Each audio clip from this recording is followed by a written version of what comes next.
नमस्कार दोस्तों, आप देख रहे हैं बहुजन मीडिया। मैं भूपेंद्र सिंह सोनवाल।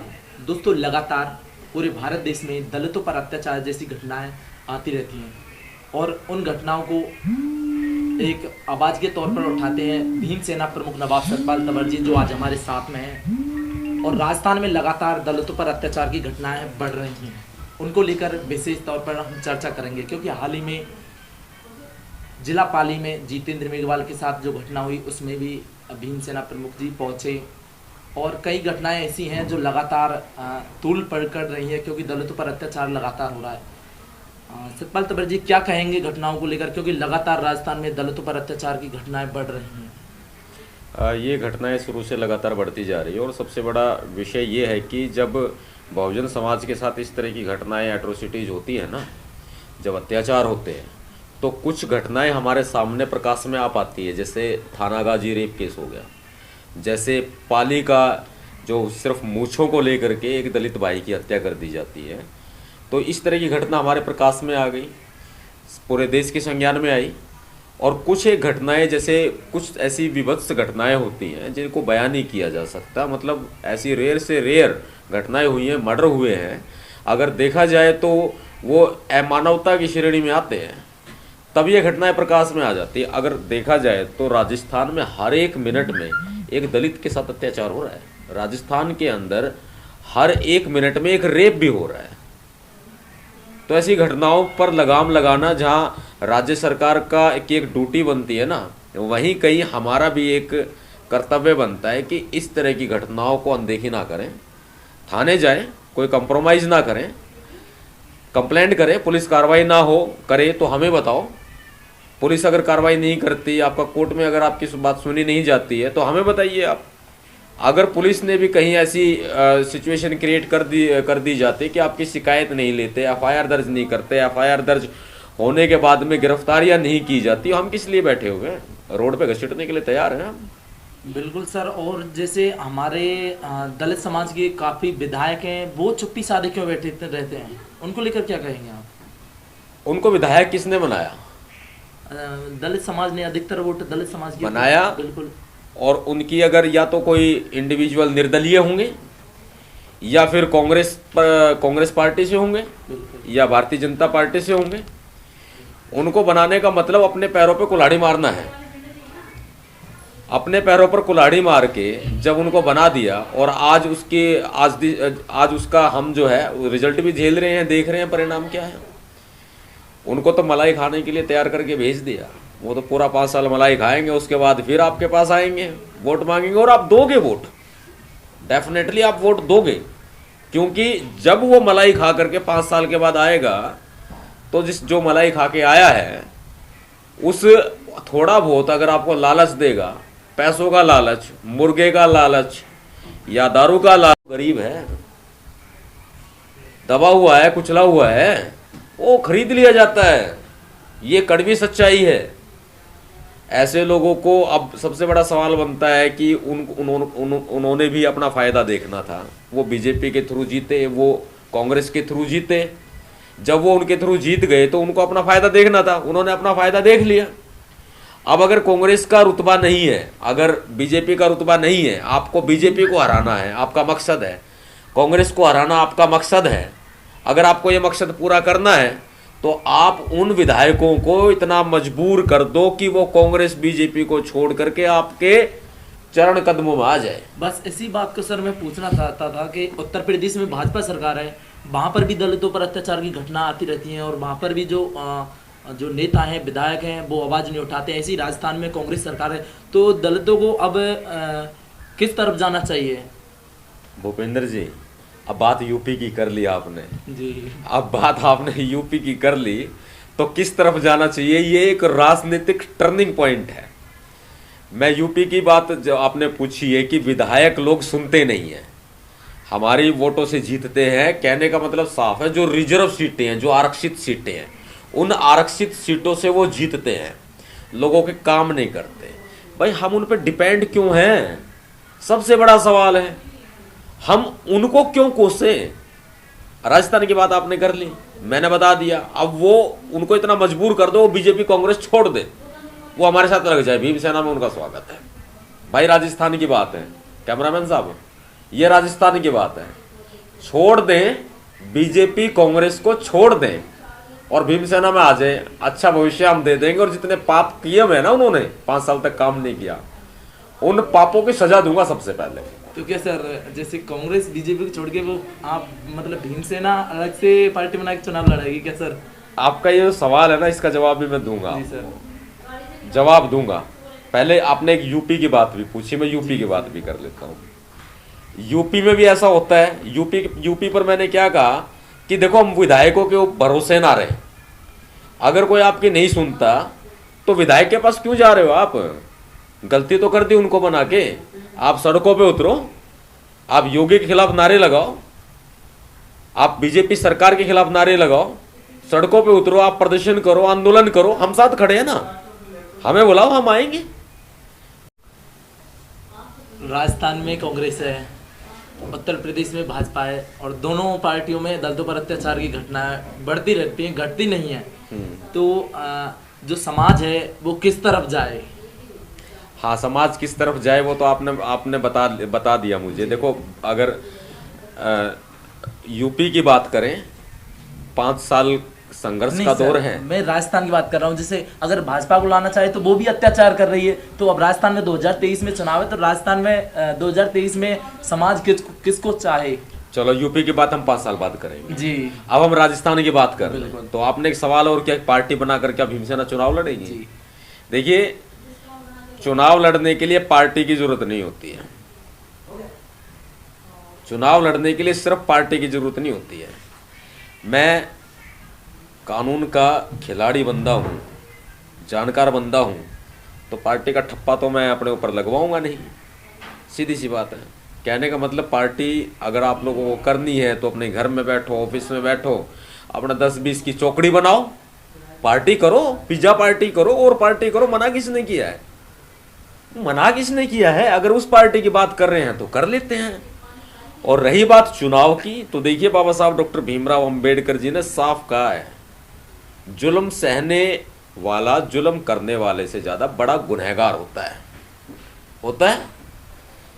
फिर बात दूसरी भी कही है, हम इस देश के शासक हैं। फिर बाबा साहब अंबेडकर जी ने संसद की तरफ उंगली करते हुए इशारा भी किया है कि हर एक दुखों का जो अंत है ना, जो उसका इलाज है, दुखों का इलाज है, वो संसद है। संसद में घुस जाओ, वहां पर कब्जा कर लो। भाई, कब तक आप पिटते रहोगे? कब तक आप लुटते रहोगे? भीमसेना की तरफ से मैं प्रॉपरली एक बात कहना चाहता हूं आपको, राजस्थान के लिए, इंतजार करो, परिणाम अच्छा देंगे। सिर्फ इंतजार करो, बढ़िया परिणाम मिलेगा। अभी सारे सवालों का जवाब देना आखिरी सवाल, राजस्थान में कांग्रेस सरकार है। कांग्रेस सरकार जिस टाइम वोट डल रही थी, सरकार ने कहा था कि हम जो दलितों पर जो 2 अप्रैल को केस लगे उनको वापस ले लेंगे। ऐसी कई घटना थी, लेकिन उनको पूरा नहीं किया। सरकार को लेकर क्या कहेंगे? ये सवाल आखिरी मत लेना। सरकार की बात आपने की है तो कांग्रेस के खिलाफ तो मैं बोलूंगा, जरूरी है। जी सर। लोगों पर ये आरोप लगते हैं कि कांग्रेस के पिट्ठू हैं, लोगों पर लगते हैं। मैं साबित कर दूंगा कि हाँ, वो कांग्रेस के पिट्ठू हैं। जो लोग राजस्थान के अंदर आवाज तो बनते हैं दलितों की, लेकिन फिर भी वो कहीं ना कहीं कांग्रेस के इशारे पर काम करते हैं। वो यूपी में आवाज तो बनते हैं दलितों की, लेकिन वो फिर भी बीजेपी के इशारे पर काम करते हैं। ऐसे काफी सारे लोग हो सकते हैं। और यहां अगर मैं बातों का दमन किया है, जो दमन किया ना दलितों का, आप ये लगा लो कि जो आने वाला चुनाव है राजस्थान में, पहले भी कहा है, अभी भी कह रहा हूं, दलित को, महिला को अशोक गहलोत साहब और वसुंधरा राजे जी फुटबॉल बना के खेल रहे हैं। फुटबॉल बना करके खेला जा रहा है। दलित को फुटबॉल समझ लिया है, किक मारते हैं अपने जूतों से उसको दलित समझ के, फुटबॉल को। और एक बार फुटबॉल जाती है अशोक गहलोत के पाले में, एक बार फुटबॉल जाती है वसुंधरा राजे के पाले में। यानी कि जीत किसकी हुई? या तो अशोक गहलोत की होती है या फिर वसुंधरा राजे की जीत होती है। तीसरा तो कोई विकल्प ही नहीं है राजस्थान के अंदर। तीसरे विकल्प भी राजस्थान को तो विकल्प चाहिए। तीसरे विकल्प जो चुने, समाज किस तीसरे विकल्प को चुने? मैं वही बात कह रहा हूं, अभी इंतजार करो। आपने कहा था ना कि भीमसेना क्या पार्टी बना के चुनाव लड़ी। पार्टी बनाने की जरूरत नहीं है, पार्टी तो बनी हुई है ऑलरेडी है। पार्टी किसी को खेलनी है तो पिज्जा पार्टी खेल लो। और दूसरी पार्टियां होती है जो नाम लेते हैं, हमें शर्म आती है। देखो हम तो ऐसे लोग नहीं है, लेकिन बात ऐसी है कि जिसको पार्टी खेलनी खेल लो। हम तो चुनाव की तैयारी में व्यस्त हैं। हम कर रहे हैं चुनाव की तैयारियां, खुल के कह रहा हूं मैं, हम चुनाव की तैयारियां कर रहे हैं। अब कहते हैं कि सामाजिक बहुत सारे लोग सवाल उठाते हैं इस बात के लिए कि सामाजिक इंसान को रहना चाहिए। अरे इंसान तो पैदा सामाजिक हुआ है, मर भी सामाजिक ही जाएगा, तो राजनीति काहे चलती है? आप वोट क्यों देते हो? वो भी तो राजनीति है। आप वोट क्यों देते हो? वो भी तो राजनीति है। आपका जब सिस्टम में वोट डाल करके हिस्सा है तो आप उन तथाकथित सत्ताधारी पार्टियों से पूछ सकते हो आपके वोट का जो उन्होंने एहसान लिया, वो एहसान को कैसे चुकाया उन्होंने, आपके लिए क्या अच्छी योजनाएं आई। राजस्थान में दलितों पर दमन हो रहा है, कौन भूल जाएगा? सरेआम दलितों को मारा जा रहा है, काटा जा रहा है, कौन भूल जाएगा? ये पूरे 5 साल जो अशोक गहलोत की सरकार ने निकाले हैं ना, मैंने ऐसा सच्चाई बताऊं, ऐसा निर्जीव और कमजोर मुख्यमंत्री राजस्थान में आज तक नहीं देखा। अशोक गहलोत जी सबसे नकारा, सबसे कमजोर, सबसे निर्जीव मुख्यमंत्री हैं। अगर क्या और कोई नेता नहीं थे? क्या उन लोगों को किसी भी तरीके से सीएम के पद पे क्या वो दावेदार नहीं थे? क्या उनको नहीं होना चाहिए था? होना चाहिए था ना, वो चला सकते थे। लेकिन अशोक गहलोत की मिली भगत है वसुंधरा राजे के साथ, कांग्रेस की मिली भगत है बीजेपी के साथ में। ये बारी बारी से दलितों का शोषण करने के लिए और महिलाओं का शोषण करने के लिए इन्होंने रणनीतियां बना रखी है। और अब राजस्थान बदलाव मांगता है। राजस्थान में मैंने कहा था कि ताबूत में आखिरी कील ठोकने के लिए आ रहा हूं। किसके? कांग्रेस के ताबूत में, अशोक गहलोत के ताबूत में आखिरी कील ठोकने के लिए मैं सबसे पहले हम पहुंचे 22 मार्च को, ऐलाने जंग कर दिया था। 22 से पहले भी मेरी पुरानी वीडियो उठा करके देखना आप, मैंने कहा, खुल के कहा, बिल्कुल खुल के बोला मैं कि हरियाणा मेरी जन्मभूमि, यूपी मेरी कर्म भूमि, दिल्ली मेरी शिक्षा भूमि, पंजाब मेरी क्रांति भूमि, तो राजस्थान मेरी रणभूमि है, राजस्थान मेरी युद्ध भूमि है। मैंने खुल के कहा। उस समय मैं डीडवाना के लिए गया था, डीडवाना नागौर, तब मैं ये बात कह के आया था। और मैं आज से नहीं, कल के आए हुए नेता हमारी बराबरी नहीं कर सकते। हम आपको बताई दे रहे हैं, हम बहुत पुराने मजे में खिलाड़ी हैं। हम किसी का इंतजार नहीं करते, कोई हमारी तारीफ करेगा तब हम बोलेंगे। हम खुद कह रहे हैं, खुल के कह रहे हैं, हम राजनीति के, समाज सेवा के और कानून के मजे में खिलाड़ी हैं। जब हम लोग वहां पहुंचे थे राजस्थान, पहले भी कहते आए हम इस बात को, डीडवाना में भी हम कह के आए, फिर हम 22 मार्च को पहुंचे, जंगे ऐलान कर दिया, हो गया, महासंग्राम का ऐलान हो गया। हम 2 अप्रैल को जयपुर पहुंचे, हमारी गिरफ्तारी हुई, हमारे ऊपर जानलेवा हमला किया गया, हमारी गाड़ी तोड़ी गई, बकायदा हमारी गाड़ी का शीशा टूटा हुआ है और बड़ी मुश्किल से उस हमले में बाल बाल बचे थे। और हमने खुल के इस बात का पर्दाफाश किया जब अशोक गहलोत सरकार वहां पर मौजूद है, जयपुर राजधानी है राजस्थान की, वहां पर पुलिस मौजूद है। और जब हमारा एक साथी जब उनको दबोचने की कोशिश करता है, 4 से 5 लोगों के झुंड को दबोचने की कोशिश करता है, तब पुलिस बीच में आकर के उनको छुड़वा देती है, उनको छुड़वा दिया जाता है, उनको जाने दिया जाता है। हमने सोचा था पुलिस उनको गिरफ्तार करेगी, पुलिस उनको जाने देती है और हमें जो है नजरबंद कर लिया जाता है, हमें गिरफ्तार कर लिया जाता है। यह तानाशाही नहीं तो क्या है? हमें जब गिरफ्तार किया जाता है तो हमें 3 से 3.5 घंटे तक, जब तक जयपुर में आंदोलन खत्म नहीं हुआ तब तक हमें नजरबंद करके रखा जाता है। फिर हमें वो लोग बॉर्डर जो हरियाणा का राजस्थान का बॉर्डर होता है, वहां वो पार हमें राजस्थान की पुलिस कराती है कि आपको हरियाणा में घुसा रहे हैं, आप वापस राजस्थान मत लौटना। क्या अशोक गहलोत का राजस्थान है? राजस्थान तो हमारा भी है, राजस्थान हमारी भूमि है, हमारी जमीन है। राजस्थान तो हम कभी भी जा सकते हैं, कभी भी आ सकते हैं। राजस्थान पाकिस्तान नहीं है, हम बता रहे हैं खुल के।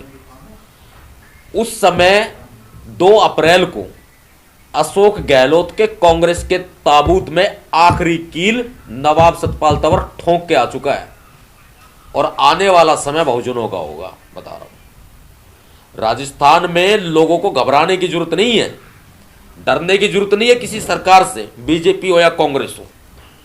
भैया जी बैठे हैं, भरोसा कमाया है, बिके नहीं आज तक। भैया जी बैठे हैं, अच्छा देंगे राजस्थान को। जो अपने आप को ये समझते हैं ना 30 मार खां कि उनसे बड़ा कोई नहीं, जैसे कांग्रेस और बीजेपी,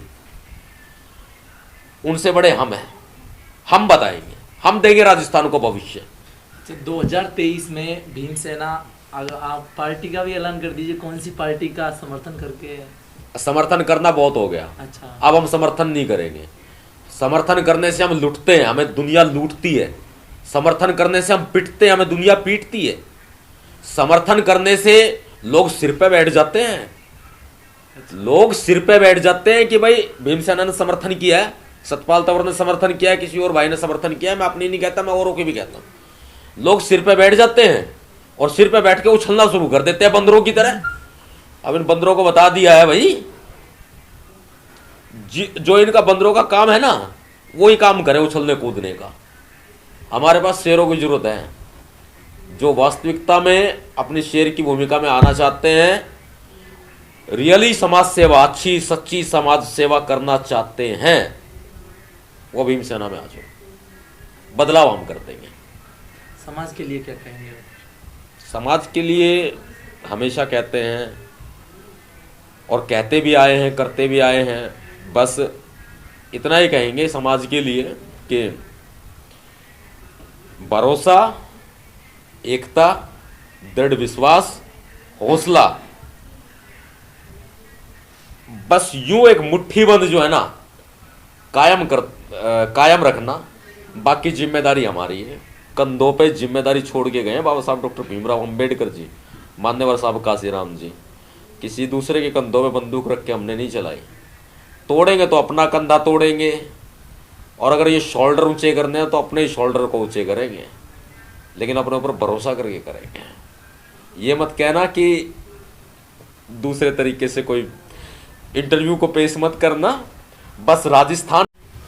ये थे भीमसेना प्रमुख नवाब सतपाल तंवर जी, जो लगातार दलितों की आवाज़ को उठाते हैं। और देखते रहिए बहुजन मीडिया में। भूपेंद्र सिंह सोनवाल, जय भीम, जय भारत, जय संविधान।